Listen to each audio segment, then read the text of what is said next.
Part 2. Out of the Frying Pan. 22. Bumps and gentle movement woke Katie. She tried to keep her eyes closed, but when memories of Dawson, her abduction, and the subsequent horror crashed into her brain, she shot up to look at her surroundings. She immediately regretted the sudden movement. Her head pounded painfully, but it was a tickle compared to the screaming fire in her hand. "You're awake," Jack grated, looking over his shoulder. Her brother looked how she felt. There were shadows under his bloodshot eyes, and the purple bruising on his neck was stark against his pale skin. Katie nursed her hand. It had been crudely bandaged, and a splotch of blood stained the white dressing. Jack began to slow the car. "Where are we?" "We're on our way to the El Dorado forest," he said, pulling to a complete standstill before getting out and coming around to her door. They were on a 2-lane road bordered by thick forest. Cool air and the fresh smell of outdoors wafted into the car when he pulled the door open. "Why didn't we go home?" she asked as he gently took her bandaged hand and inspected it. "What about Danny? Did you—" "I buried him before we left, next to Mom and Dad." "Oh." Tears for Danny sprang to her eyes. Jack put his hand on her shoulder, and she put hers on his. They stayed like that for a minute, then Jack went to the back and came back with a small bottle of water. Katie didn't realize how thirsty she was until she began to drink. She downed the bottle and asked if there was another. Jack nodded. He and Danny had found a full 24-pack of Deer Park half-liter bottles in one of the houses they'd raided. "How do you feel?" "I have a really bad headache," she said. "And my hand? Oh my God, I wish I could cut it off." "Yeah, it's really bad. Here, take these." He squeezed 2 white pills out of a foil pack of ibuprofen and handed them to her. "You need to take it easy, Katie. I washed the wound, but it goes right through, and I don't know how much damage there is to nerves. We have to watch out for infection, too." She nodded and washed down the pills with a gulp of water. "What's the plan?" "We're going to hide out in the El Dorado forest until we get a handle on what's happening." "You don't think we should have stayed at home?" "No," he said. "There's nothing there for us anymore. Plus, the Chinese will be sure to set up a base in Sacramento and start rounding people up. It's the capital of California, after all. Before we left this morning, I saw choppers in the distance, and there have been jets going overhead." She didn't argue with his logic. "Are you okay?" she asked, reaching up and gently touching his neck. Jack pulled away. "I'm fine. My throat kills me, and I think I have bruised ribs, but I'm alive." "Me too, thanks to you." "I thought you'd gone. He told me—" Katie broke into sobs.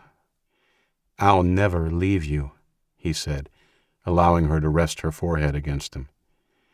"We're in this together, and anyone who tries to get in the way of that will end up like that asshole Dawson." 23. Katie fell asleep not long after they began driving again, and when she awoke, the car was stationary. She looked around. The sun was going down, and they were parked in a roughly circular clearing with trees on all sides. She opened her door and got out of the car on shaky legs. The dirt road they traveled in on sliced its way back into the forest 30 yards behind the Mazda. Jack was nowhere to be seen. She called his name. There was no answer, and Katie's heart began to beat fast. She ran to the back of the car. The tailgate was up, and some of the items had been removed and placed on the ground. "Hello, pretty," said a strange voice behind her. She jumped, whipping around with her hands raised in defense. There was no one there. "Hello, pretty," the voice repeated. This time her eyes found the culprit. She lowered her hands and let out a long exhalation. "Jesus, Katie, get a grip," she murmured. 30 feet away, on the branch of a tree, staring right at her, was a big white bird with a bright yellow comb of feathers on its head. She recognized it as a cockatoo, and definitely not a native of the El Dorado forest. She took a step towards his tree, and he began preening his wing unconcernedly. "Hello, pretty," she said. It looked at her, then went back to its preening as if it was the most pressing matter in the world.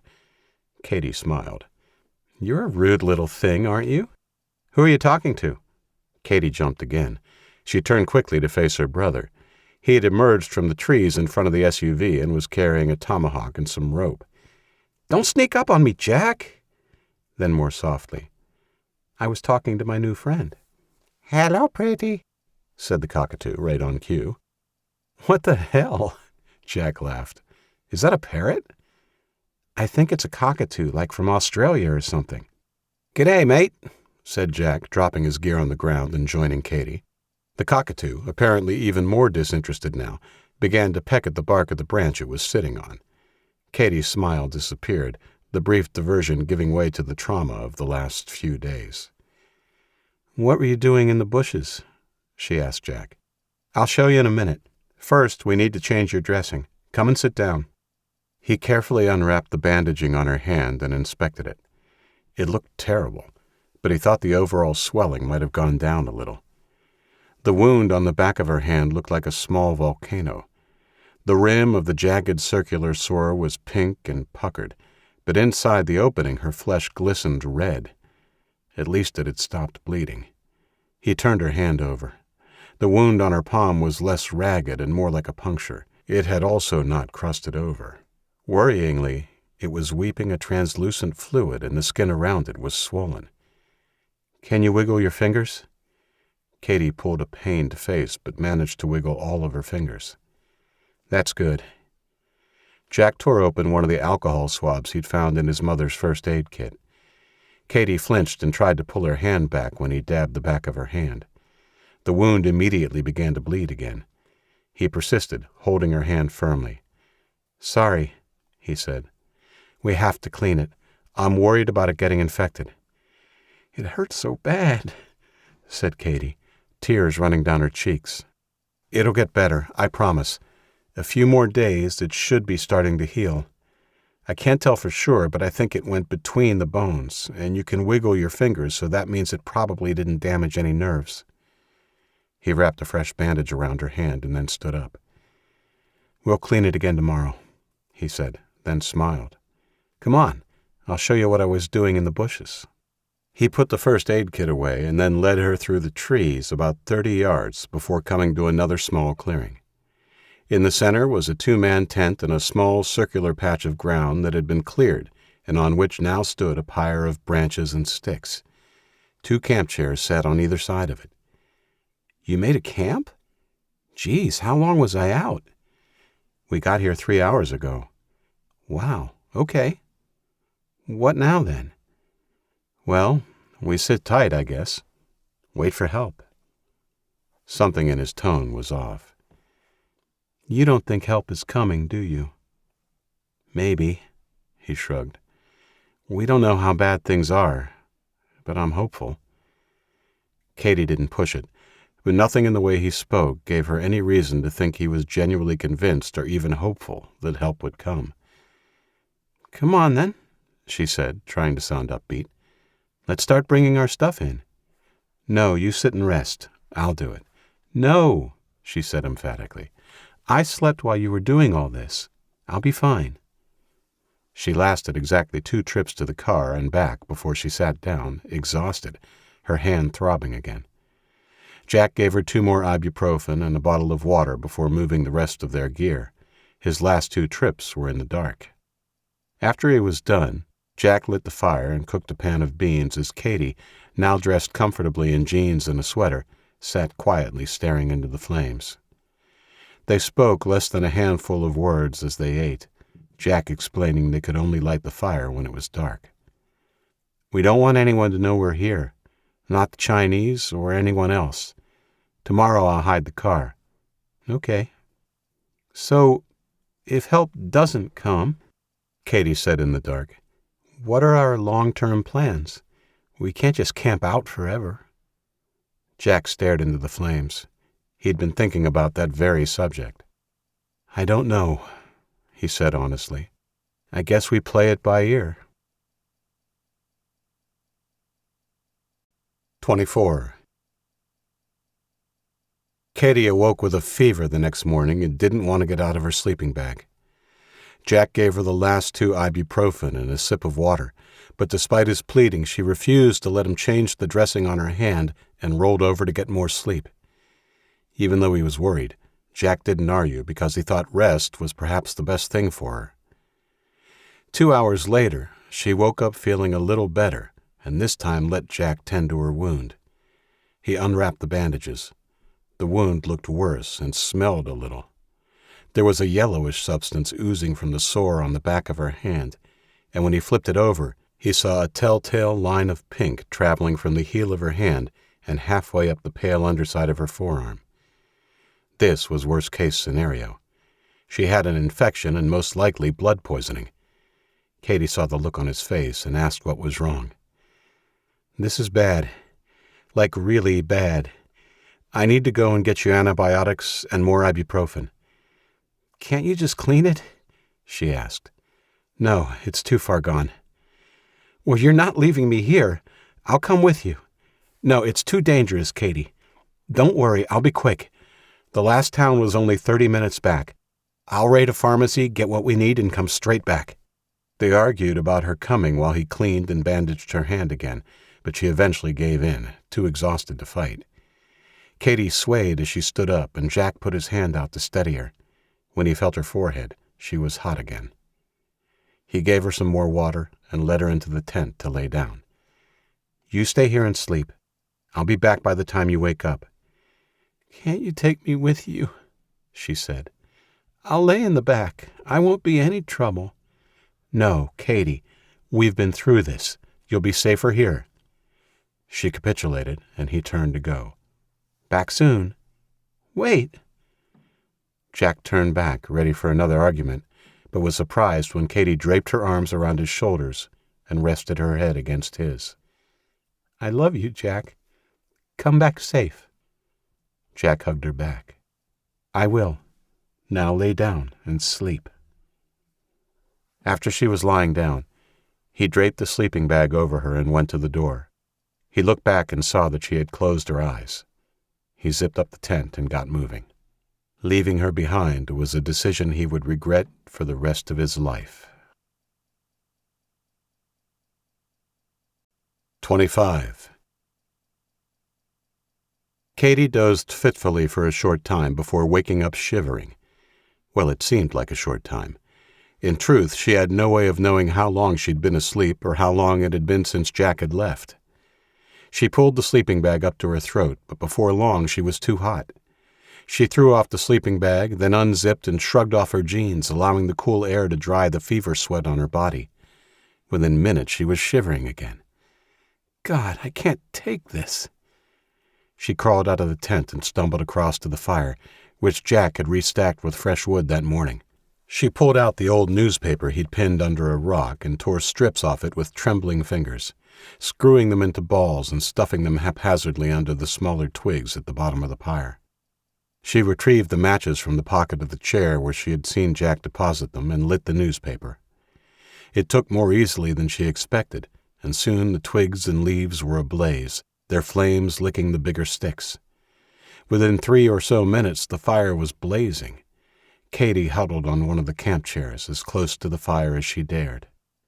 In her hot and cold, feverish misery, she was totally oblivious of the thin, gray column of smoke coiling into the blue Californian winter sky. The little town of Pollock Pines was as devoid of human life as the forest that overlooked it. Despite probably being the only soul there, Jack parked the Mazda on a small road behind the main street. No sense taking more risk than necessary.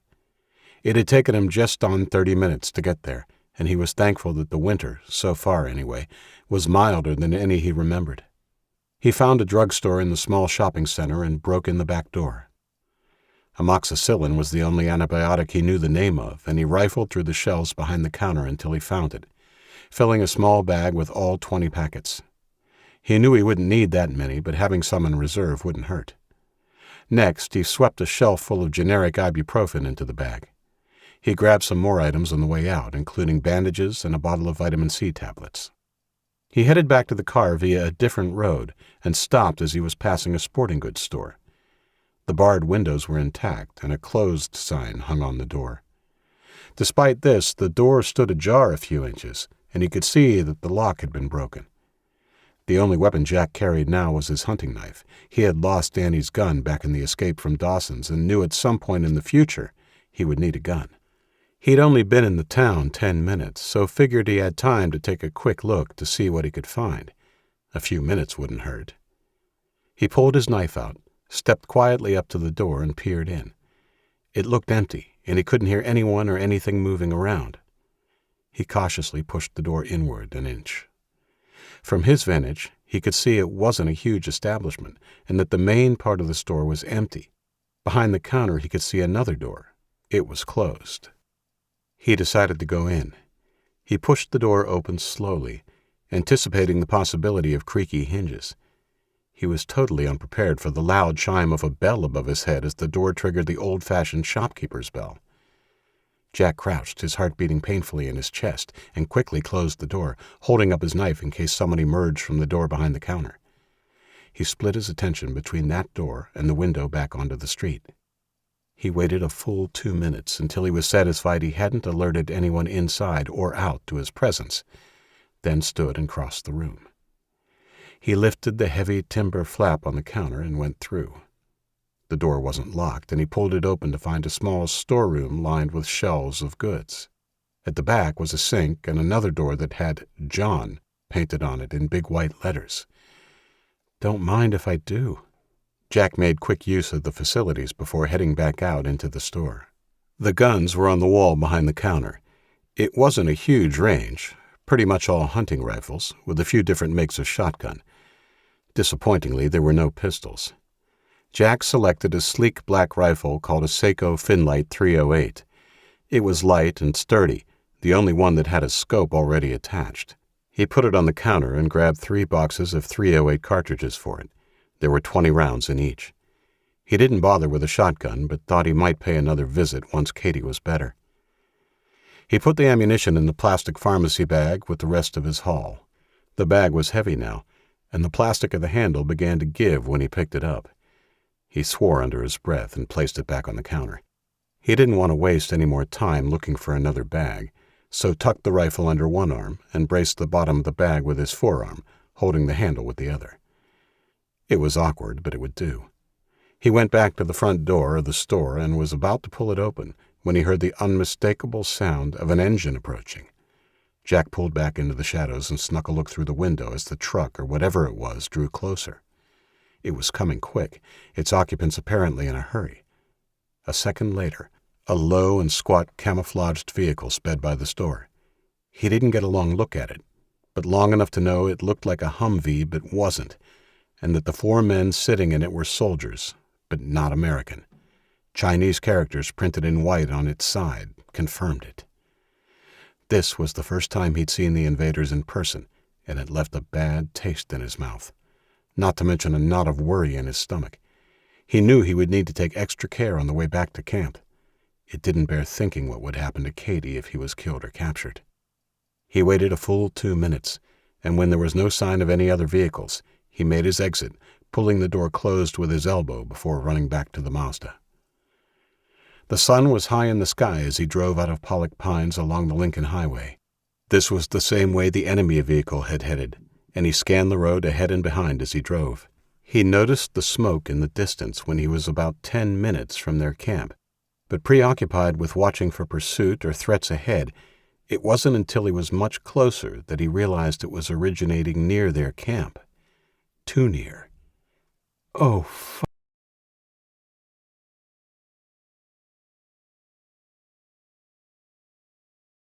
"26. Jack's worst fears were realized when he drove into the first clearing and saw the Chinese Hummer parked exactly where he'd parked the Mazda the day before. With a sinking feeling, he jumped out of the car and ran around to the passenger door, grabbing the rifle and a box of ammo. He ripped it open, dropping half of its contents on the ground as he stuffed his coat pockets. His hands were trembling as he popped out the magazine and began to fill it as he walked purposefully to the tree line. Even though he only passed it by 2 feet, he didn't notice the torn, bloody body of the white cockatoo in the long grass as he entered the forest. Jack slotted the magazine and put a round in the chamber before sliding the bolt home. He stayed low and trod carefully through the undergrowth as he neared their campsite. His worst fears were realized when he heard excited voices up ahead. They were speaking Chinese. He heard a round of raucous laughter followed by a cry of pain. It was Katie. Like molten lava, white-hot anger slowly engulfed the dread he'd been feeling. Jack crept forward a few more feet and slowly dropped into the long grass at the foot of a pine tree. He braced the rifle against his shoulder and looked through the scope, scanning the trunks and scrub until he had a line of sight into the clearing. He spied a male soldier. He was facing away from Jack, his body partially blocked from view by the trunk of a tree, and was looking down. To the left of this man, he spotted another soldier, this one laughing and holding his rifle on folded arms as he watched whatever was amusing the first man. Jack made sure there were no more men on that side, then scanned back to the right. He went too fast. Something caught his eye and he reversed. Between the tree partially obscuring the first soldier and another, he zoomed in. Another soldier, this one with his pants down around his knees and his pale ass jiggling, yelled encouragement to someone in front of him. Through his legs, Jack saw another. This one was on the ground, wrestling his sister, tearing at her clothes as she screamed and weakly clawed at his face. A veil of red fell over Jack's vision. He settled further into the grass and raised his sight until the crosshairs were between the shoulders of the man with his pants down. "Say good night." The report was loud and echoed through the trees. At first, he thought he'd missed. Then the bare-ass man jerked and fell to his knees, swaying for a moment before falling face first into the dirt behind Katie and her attacker. His comrades froze in surprise, giving Jack time to tug the bolt handle up and back. The spent case flipped from the port and landed beside him as he swung his gun back to the left and took aim at the furthest left of the soldiers, the one who just seconds ago had been laughing at their comrade attempting to rape Katie. This shot wasn't as good, but he hit his target in the shoulder, the force of the shot spinning the soldier 180 degrees. He fell to the ground screaming as the other one ducked completely behind the tree. Jack scanned the clearing, but he had lost sight of Katie and her attacker. He ejected the second shell as he scrambled back to his feet and began running southward in a zigzag pattern. Suddenly the forest was alive with whizzing and whining bullets as the soldiers began firing their automatic weapons blindly into the trees. Thankfully, they were firing in the direction he'd shot from, and not only were they wasting ammunition, the noise of their barrage was covering his movement. He crossed the path that he had beaten from the car to the tent the day before and kept moving until he was a quarter of the way around the circular clearing. The firing reduced, then rang out sporadically, the invaders clearly spooked by the unexpected attack. They yelled at each other, and even though he couldn't understand the words, it was obvious they were trying to work out if they'd hit the sniper or not. Jack approached from the south and got down onto his knees, crawling his way to the long grass at the southern edge of the clearing. By the time he stopped, he had an unrestricted view of the campsite. Katie was lying in the grass where the soldier had been attacking her. Her eyes were closed, but her chest was moving.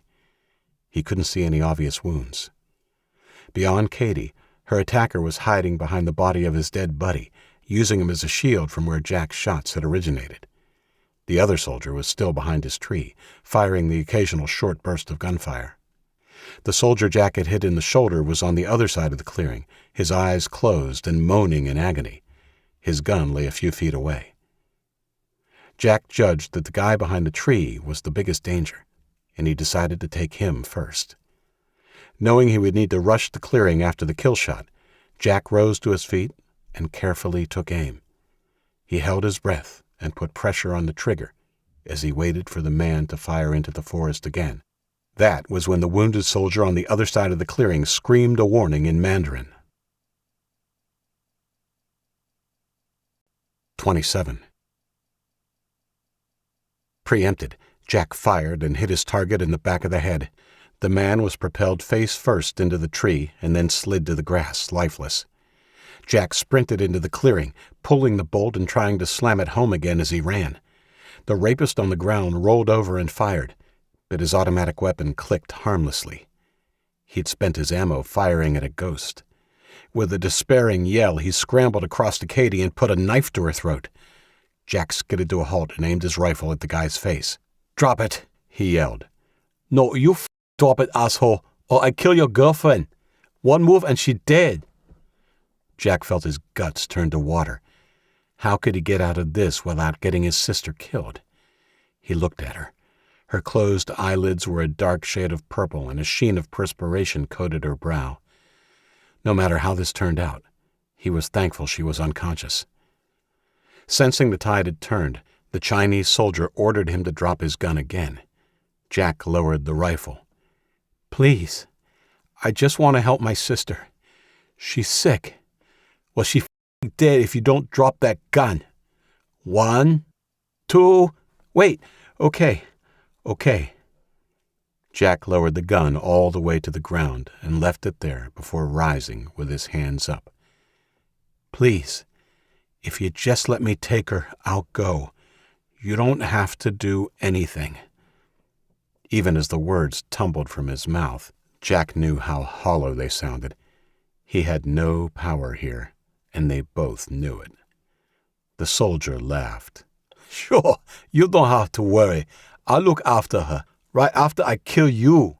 He released Katie and rose to his feet, starting towards Jack with the long army-issued knife held out in front of him.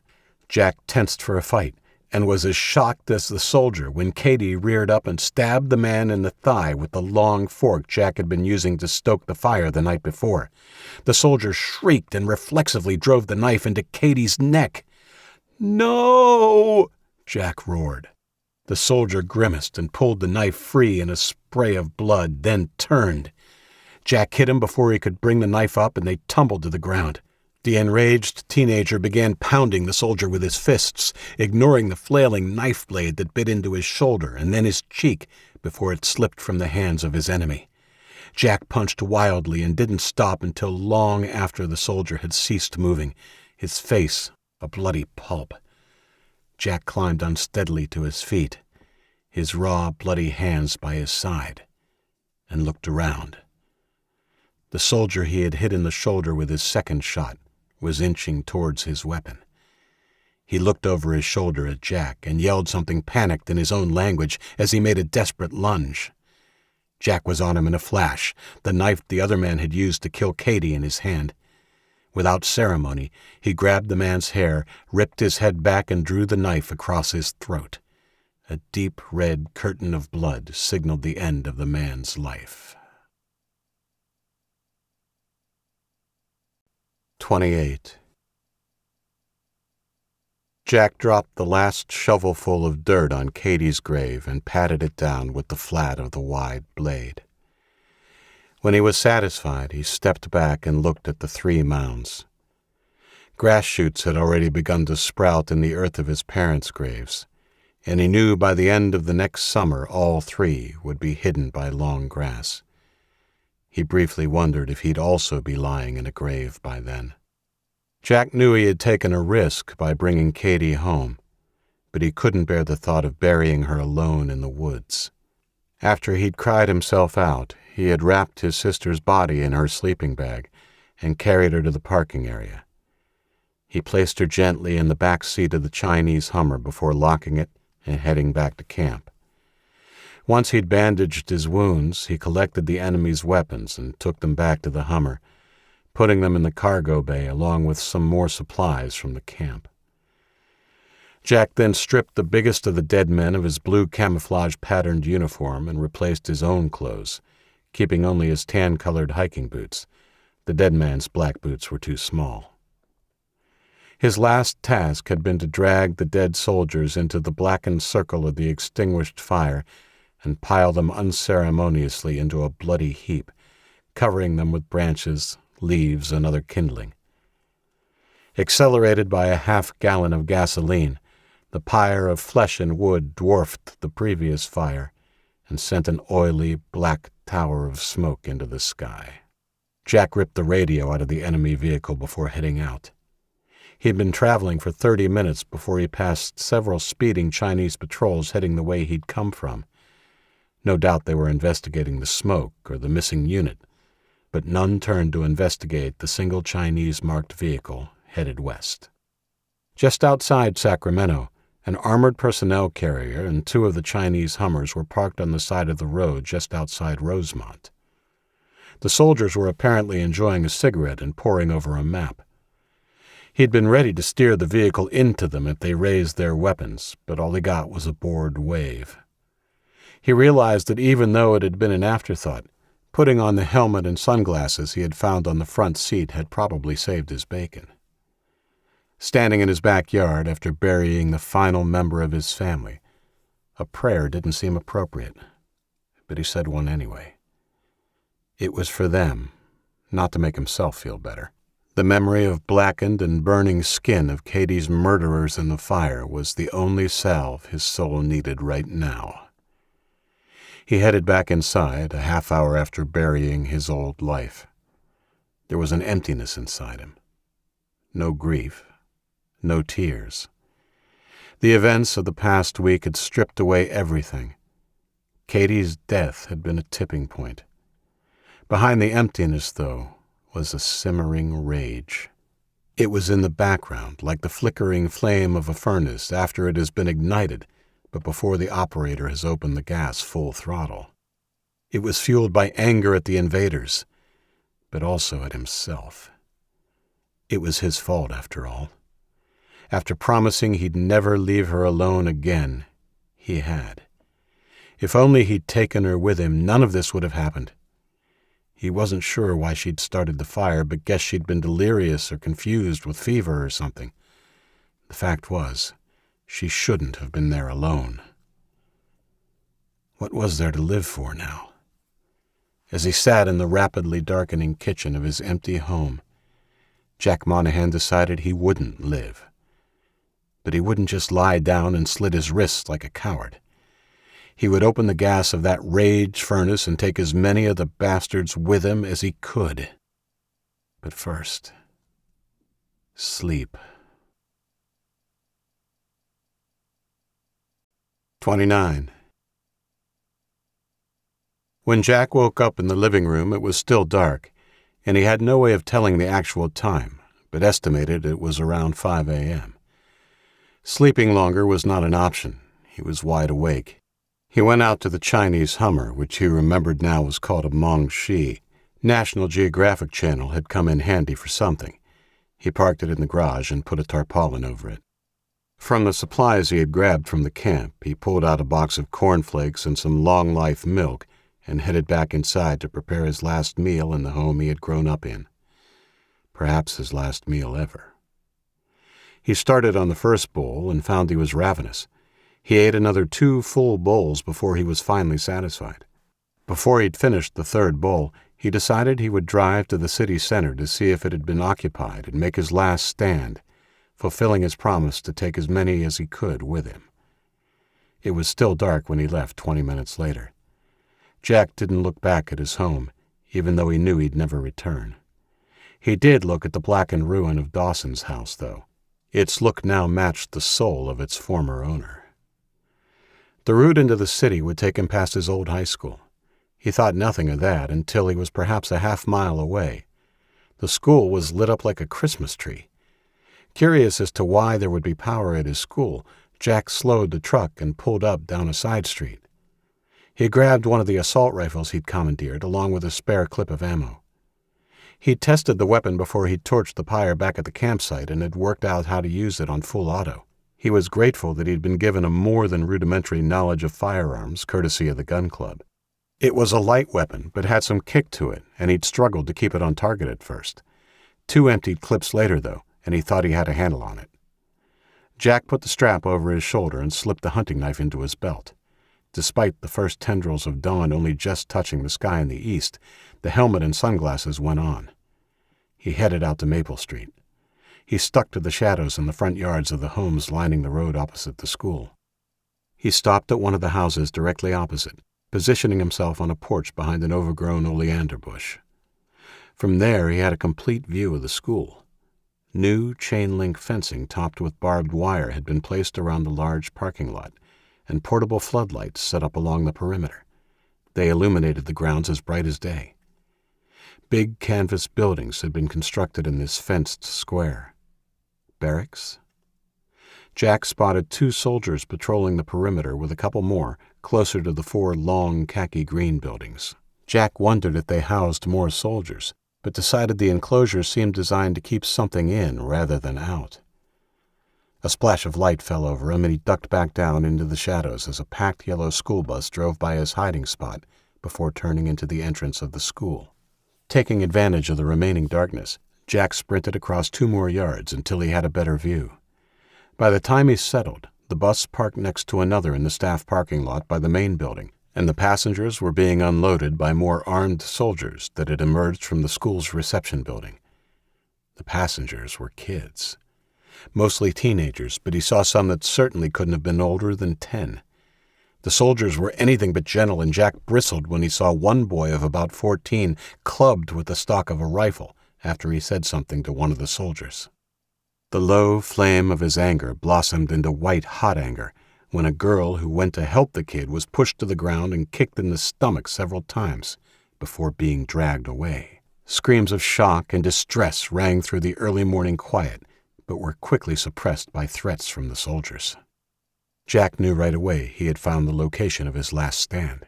Over the next few hours, he watched and took notes on a scrap of paper with a pencil he found in the pocket of the stolen uniform. The children from the bus were led into the main building and came out 30 minutes later, each now wearing a khaki-green uniform that consisted of ill-fitting pants and a shirt that buttoned up to the neck. Both boys and girls had their hair shorn to the skin. They were led into the enclosure containing the canvas buildings and organized into 2 lines. The children had to stand there in the cold as the soldiers stood around talking.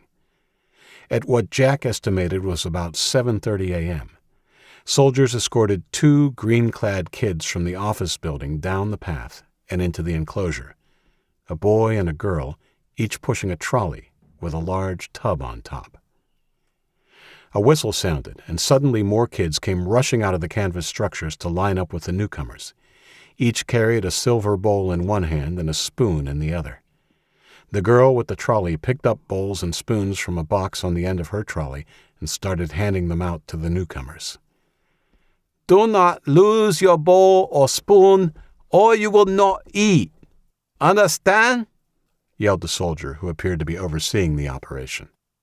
Once this was done, he screamed another order, and one by one the children came forward and had a large spoonful of slop ladled into their bowls before moving off and finding a place to sit on the ground to hungrily wolf down their breakfast. Jack busily wrote. At any one time there were 2 guards patrolling outside the perimeter of the fence. There were 4 inside the square, guarding the children at close quarters. He hadn't seen the other 2 initially as they were behind the buildings when he arrived. There were another 4 to 8 that were stationed inside the main building of the school. He watched the whole day. After breakfast, the kids were separated into 4 groups and made to stand for an hour before Jack finally saw a movement at the main entrance. A woman, small in stature but wearing what could almost be considered a dress uniform, walked down and met 2 of the male soldiers who followed her through the gates. She was clearly in charge. The armed soldiers deferred to her, and the children all bowed their heads.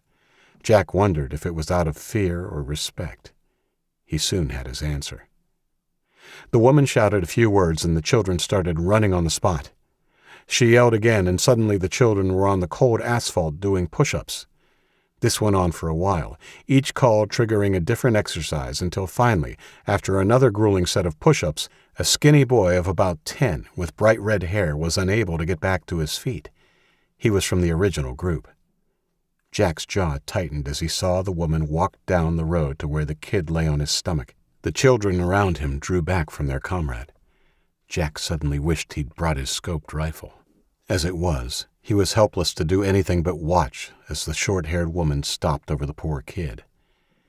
Very deliberately, she pulled a pair of black leather gloves from her jacket pocket and slipped them on before holding out her hand.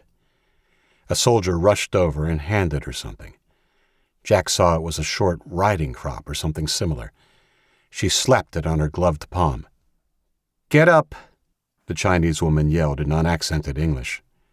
The kid moaned that he couldn't. "I'll count to 3. If you don't get up, you will be sorry."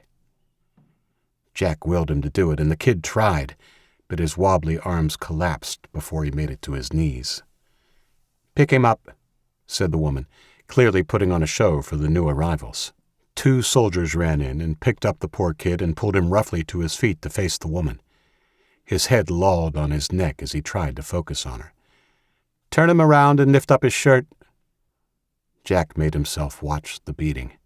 It was short but vicious, and the kid passed out before it was over. This seemed to annoy the woman, and she whipped him viciously with 5 more strokes while he was slumped, unconscious, in the arms of her guards. After it was done, the kid was carried out of the enclosure into the main building. Within minutes, the disturbance was forgotten. The woman made the children run on the spot for another 5 minutes before blowing her whistle. "Better," she called, loud enough for Jack to hear. "Now you will go out and earn your keep for New China. Make 2 rows." Their unseen watcher was curious about this new development. Exactly how were they to earn their keep? He had his answer in a few minutes.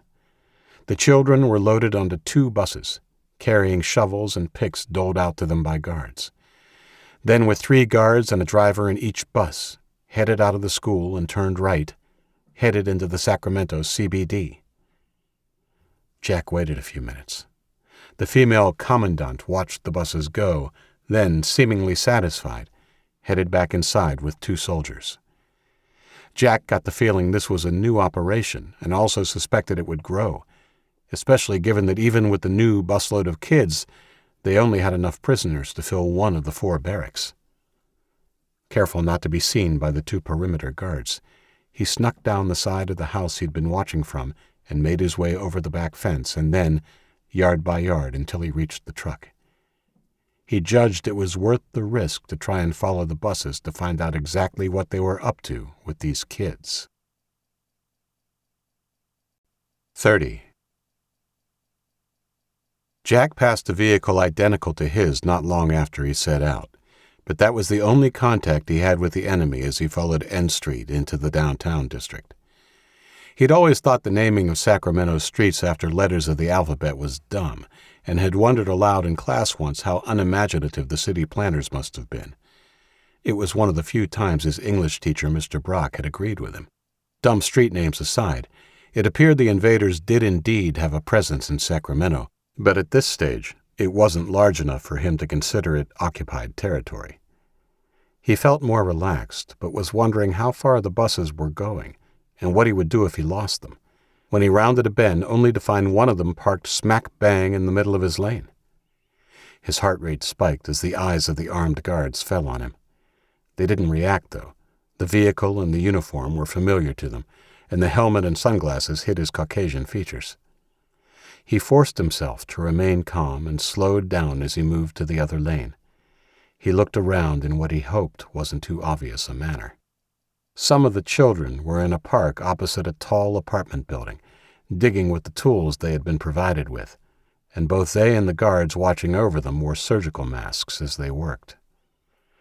To his right, 2 boys came out of the apartment building and dumped a body into a large wheelbarrow before one of them lifted the handles and began to wheel it across the road to the park.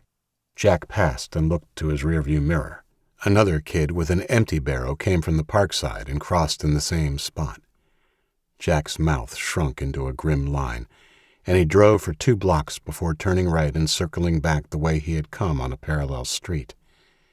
He didn't know where the other bus was, but he didn't need to. It was obvious that the children had been organized into work gangs to clear the corpses of their own people.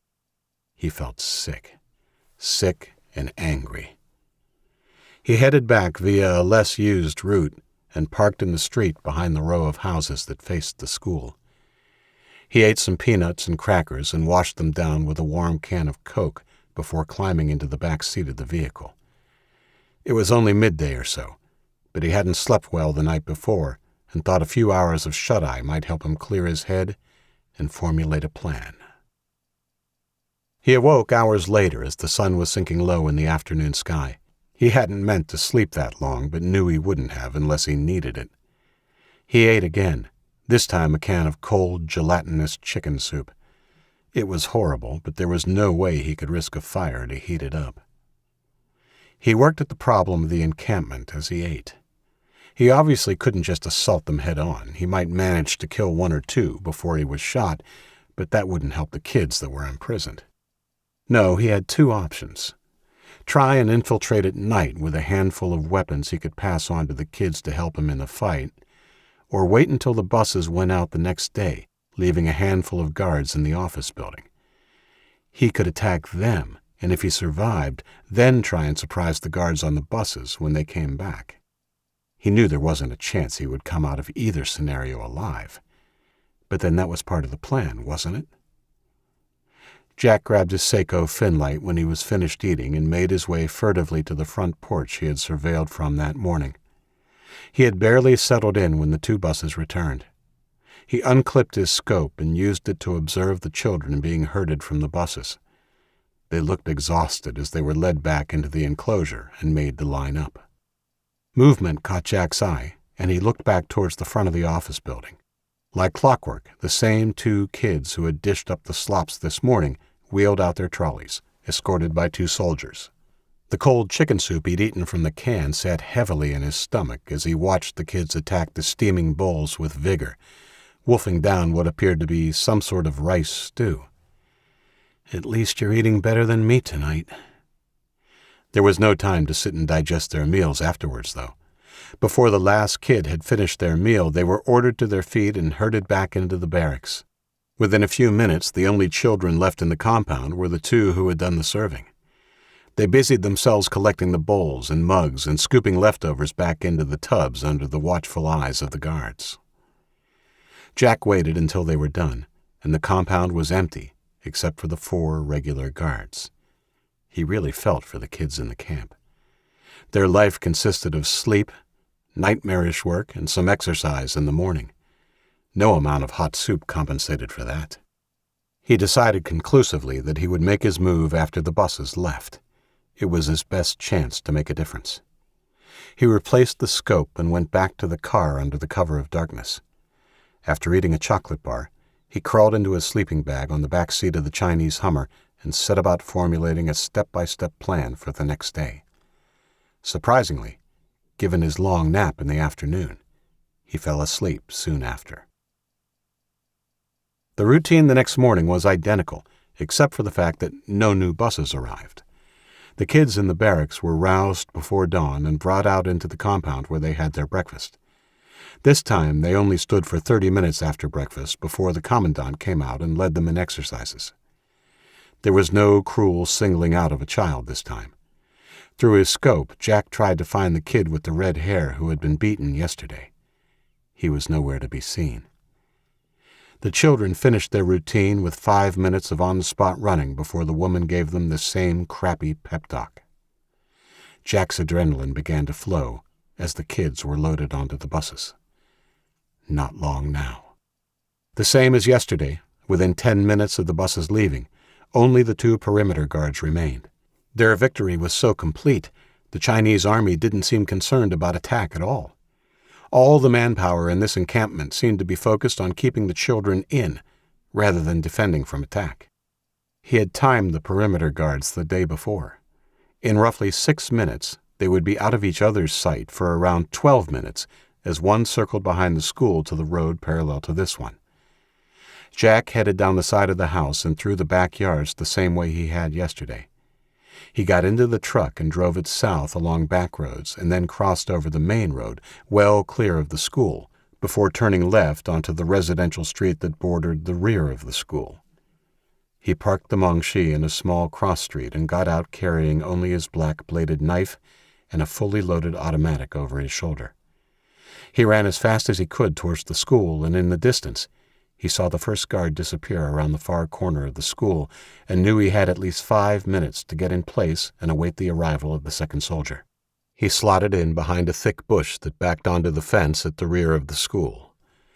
This part of the fence was behind a row of classrooms, so he was in little danger of being spotted from that side. Squatting low and peering through the thinner branches on the underside of the bush, he saw the soldier turn onto the sidewalk 50 yards away and begin heading his way. As stealthily as he could, he pulled the strap of the automatic over his shoulder, placed it on the grass, and pulled out his knife. He rose to a crouch, ready to spring his deadly trap as the soldier went by.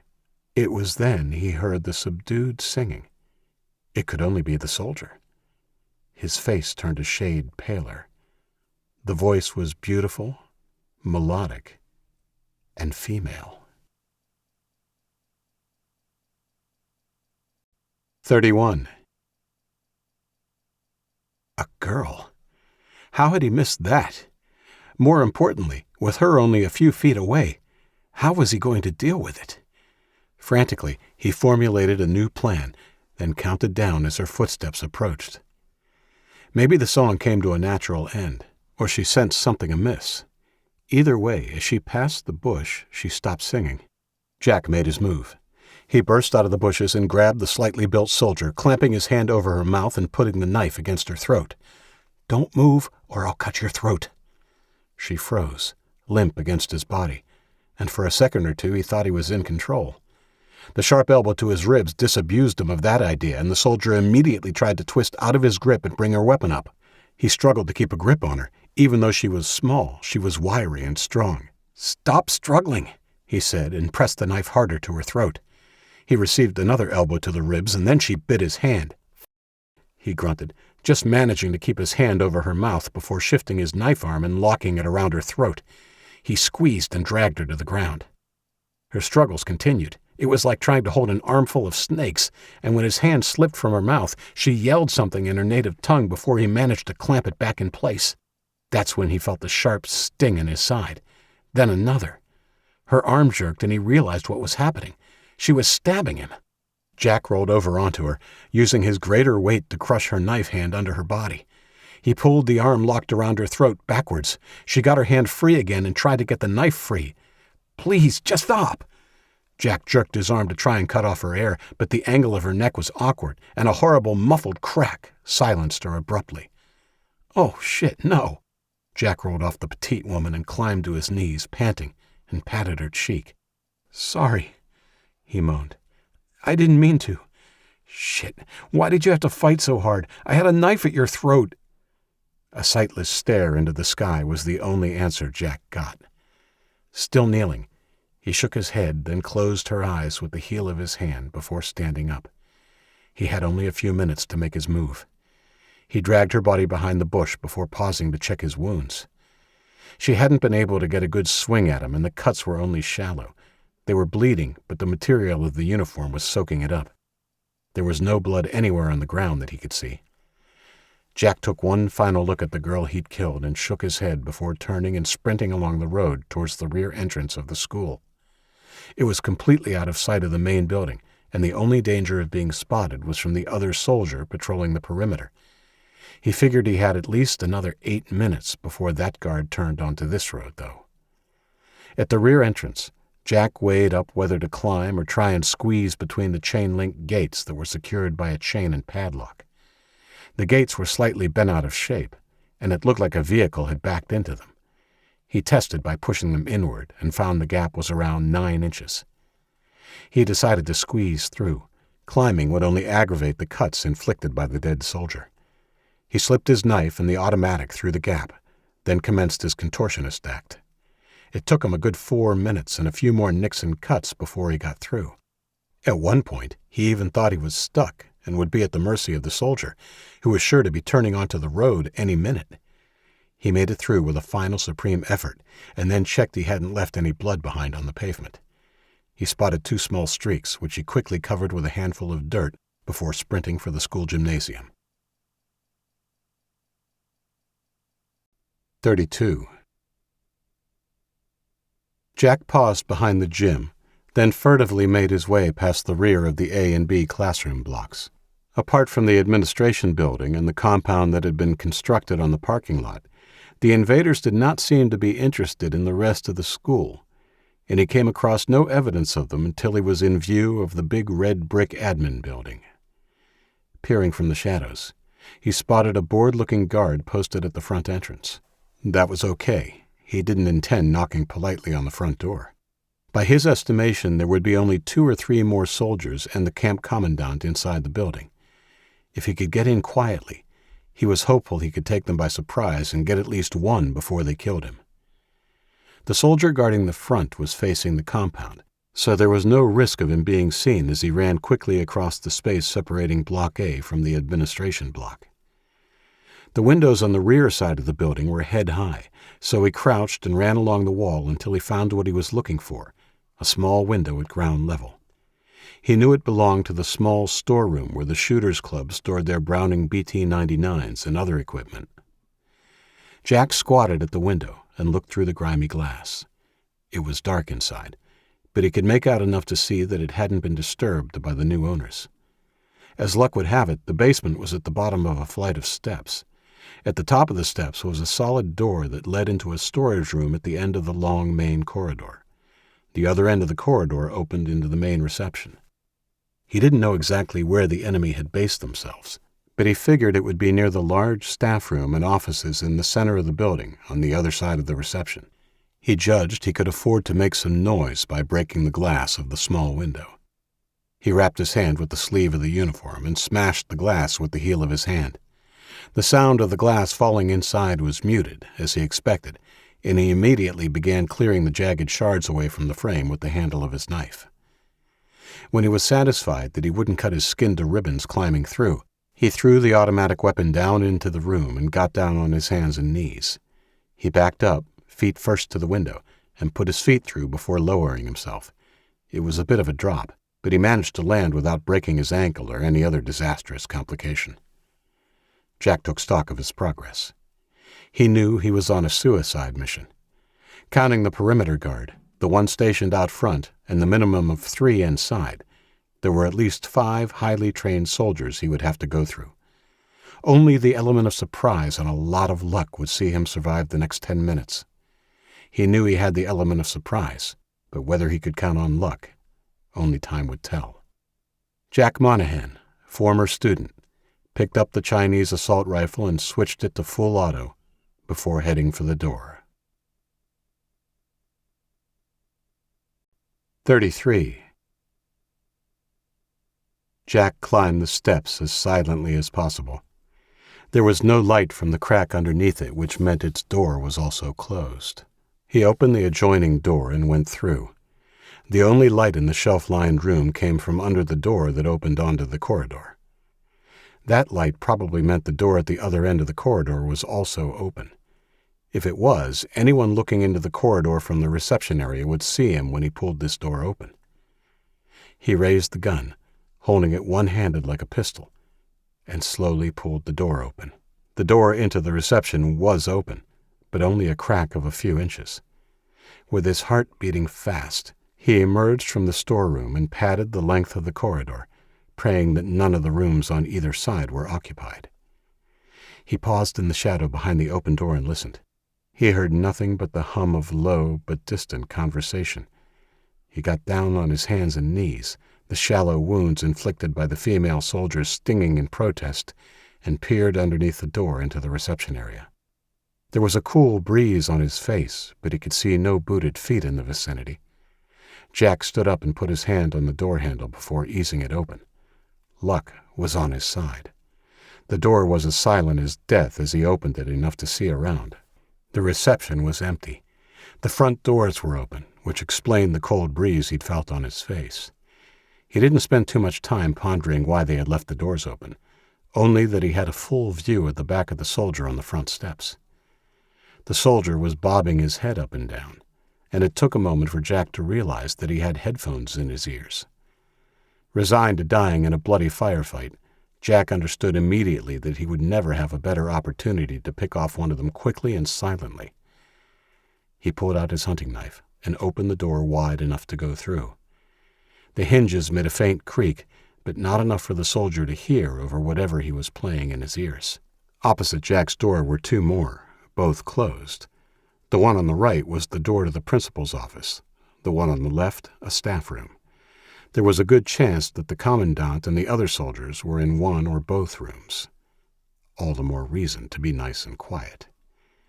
With his automatic weapon slung over his shoulder and his knife held out in front of him, Jack began to quietly cross the polished timber floorboards towards the open entrance. One of the boards creaked. He held his breath and stopped in his tracks. Neither of the doors flew open, and the head-bopping soldier did not flinch. On he went. He allowed himself to breathe again when he stepped off the interior flooring onto the concrete porch. The soldier was close enough for him to hear Taylor Swift singing her vengeful "Look What You Made Me Do" through his headphones. How appropriate. A vision of the soldier back at camp stabbing Katie in the neck ran through his mind. With his mouth grim, Jack stepped up to the soldier and gripped his head, pulling it back, exposing his throat to the wicked black blade. The soldier's hand scrabbled first at Jack's hand and then his throat as he tried to stem the tide of blood that spurted into the cold air. Jack held him until the pulsing fountain subsided, then let him drop.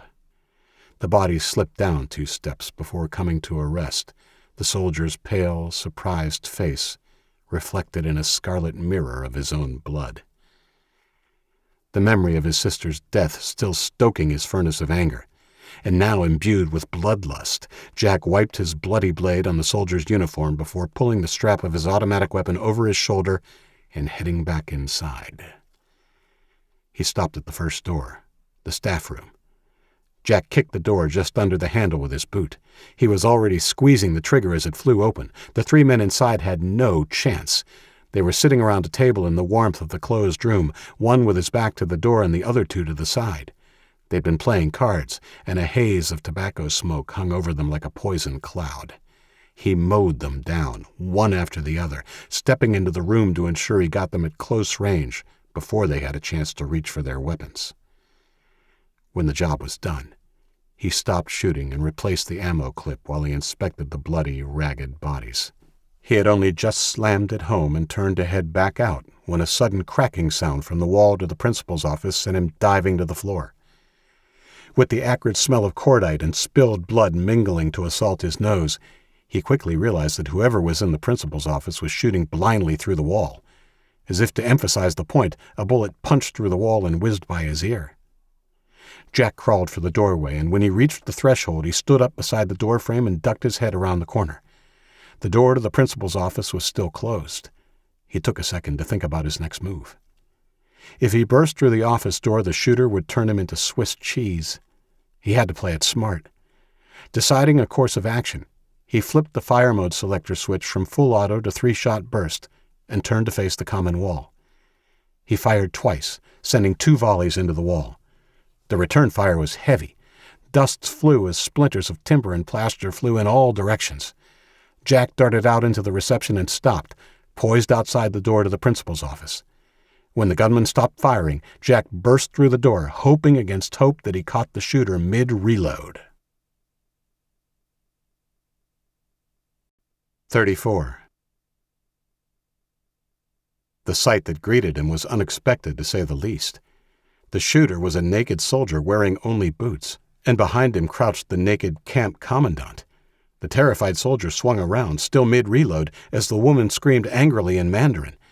Jack fired, and the man's chest exploded. He flew backwards over the desk, knocking over the office chair and landing heavily behind it. He didn't get back up. The woman fell to her knees and immediately put her hands up as Jack swung his gun back to her. "Don't shoot! Please, don't shoot! I'm unarmed!" Jack, despite himself, blushed. He'd never been in the presence of a naked woman, and with her cowering and vulnerable, the bloodlust that had powered him just moments before faded. Now he felt like nothing more than a bully. Jack thought furiously. This wasn't a part of his plan, but now that he was faced with a defenseless woman, he couldn't just shoot her in cold blood. He pointed the muzzle of his gun at the pile of clothes on the floor next to the desk. "Put some clothes on." The woman clasped her hands together. "Thank you, sir. Please don't shoot me." "I won't shoot you," he said roughly. "Just put something on." Nodding, she stood up and padded to the clothes on the floor. Jack partially turned away to give her some semblance of privacy. He hadn't contemplated taking a prisoner and wondered what the hell he would do with her. He couldn't shoot an unarmed woman. He was still pondering the problem when he heard a yell from the front entrance of the building, followed quickly by pounding footsteps. The last perimeter guard. He glanced at the woman. She had her underpants and bra back on and was just pulling on one leg of her pants.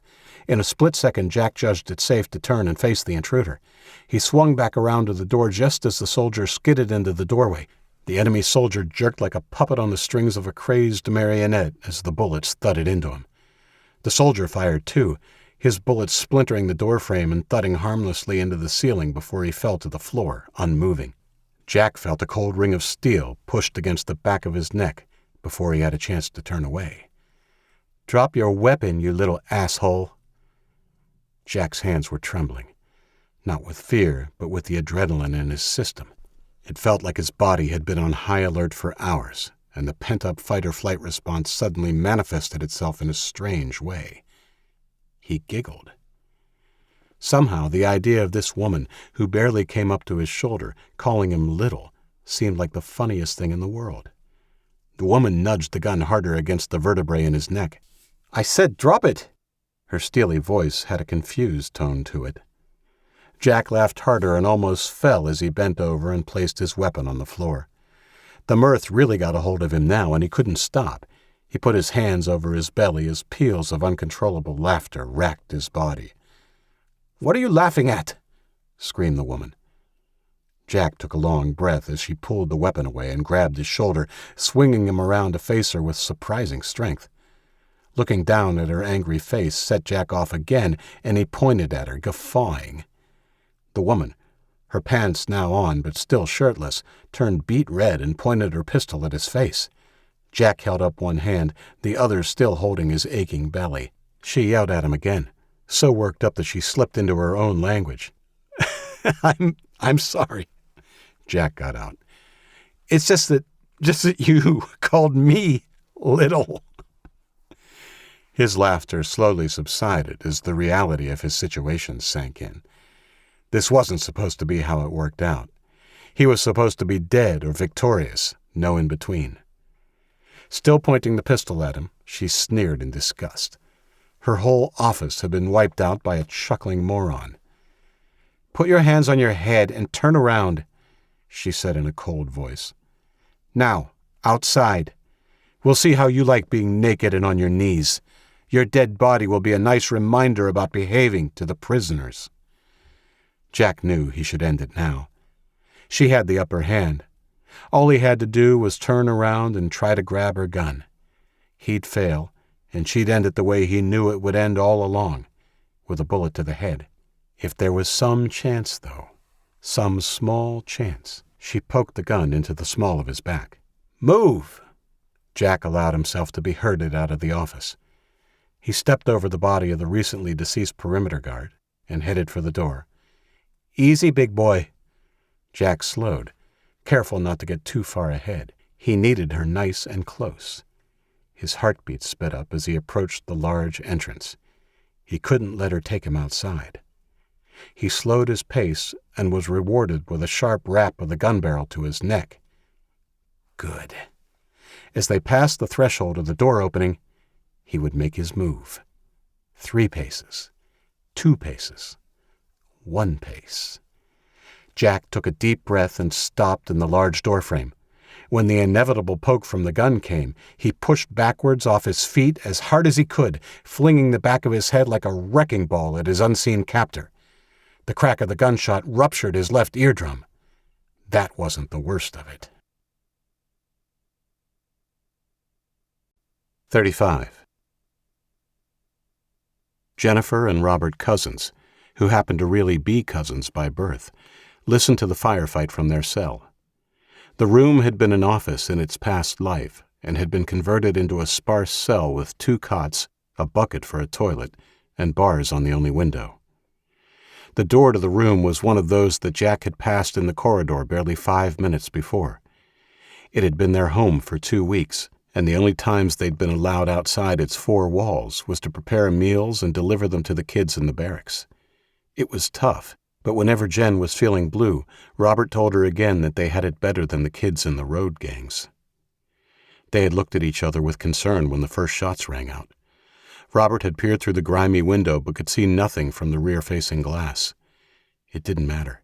The shots sounded like they were coming from the lobby anyway. "What do you think is happening?" asked Jen, her eyes big. "Is it the army? I mean, our army?" Robert sat down on his cot, his face drawn. "I don't think so. I mean, it can't be. I have no idea who else it might be, though." 16-year-old Robert had gleaned enough from their captors to know that help from the U.S. government was not coming. It was gone. Of that there was no doubt. What then? Rebels? Infighting between the Chinese? Another burst of gunfire, this time closer. "Quick, grab your mattress and drag it over here," said Robert, standing up and flipping his bed onto its side. He helped drag Jennifer's into place beside it, and they knelt behind the perceived safety of the two mattresses.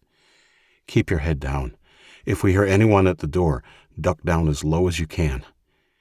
He knew the inadequate barrier wouldn't stop bullets, but it was all they had. There was more gunfire, and not long after they heard an angry voice they knew only too well. Senior Field Officer Chu, the commandant of the camp. Jennifer gripped her cousin's hand. That angry voice and the lack of any more shooting seemed to indicate the commandant had been victorious. That wasn't necessarily a good thing. A couple of minutes later, a single shot rang out, causing them to jump. It was the last. Silence ensued. An hour after the last shot, Robert got up and went to the door. He placed his ear against it and strained to hear anything he could. There was nothing. Outside the door it was deathly silent, and he couldn't hear anything further afield. Normally there would be something. Doors slamming, conversation, sometimes even music. "Can you hear anything?" He looked back to see his cousin's freckled face looking out from the upturned beds expectantly. "No. I think I should yell out. They would normally have come and got us by now to start cooking the evening meal anyway, right?" The look on her face said she didn't quite agree with his suggested course of action, but nodded anyway. Robert banged on the door. "Hello? Is anybody going to let us out?" Bang, bang, bang. "Hello?" After 5 minutes of intermittent banging and shouting, he put his ear to the door one last time. The door handle rattled unexpectedly, and he jumped away with his hand over his heart. The rattle was followed by a thud. The door shook in its frame. Robert retreated to the barrier with his cousin. "Who is it?" he called out, embarrassed at the shrillness in his voice. The handle rattled in answer, and Jennifer's hand gripped his forearm hard enough to leave white indentations in his skin. That rattle was followed by another thud, except this one sounded more like someone falling on the floor than someone trying to break in. Robert crept back to the door and got down on his hands and knees to peer through the gap under the door. It was too small to make out much, but he could see enough to make out a dark shape on the floor. "Someone's lying on the floor," said Robert, turning to his cousin. "We need to break out. I think someone attacked the Chinese. This might be our only chance to escape." Jennifer looked excited and petrified at the same time, but came out from behind the makeshift barricade. "How?" Robert inspected the door. It opened into the room, so they wouldn't be able to bash their way out. The stops on the door jamb would make it a difficult job. The doorknob itself had a simple key lock, and it appeared to be quite flimsy, but 5 inches above it was a newly added deadbolt. That would also be hard, but bashing it to oblivion would be their best bet. They had already rummaged through the room for anything they could use to escape in the early days of their captivity, so when Robert's eyes fell on the upturned cot and realized the outer frame was made of L-shaped lengths of steel, his eyes lit up. Luckily, the 4 spans of steel were bolted and not welded. It took some doing, but he managed to loosen one of the nuts at the foot of the bed enough to twist the frame until the bolts snapped. From there, it was an easy task to do the same with the other corner. He took the short length of metal to the door and began to hammer at the deadbolt. Sparks flew, but not much else happened until he misdirected a hit and punched the end of the shaft through the facade of the door. It was then he realized that it was one of those cheap hollow core doors that his grandfather, a master carpenter, used to hate. For Robert, it was happy days. He began to knock the end of the metal through the shell of the door until he'd created enough of a mess around the deadbolt that he was able to get the shaft behind it and lever it free of the strike plate with a decent jerk. The doorknob only lasted 2 strong blows before it clattered to the floor. He gripped the door by the 2 ragged holes and with 2 sharp tugs pulled it open, almost falling on his ass when it came free. Robert regained his balance and Jennifer joined him.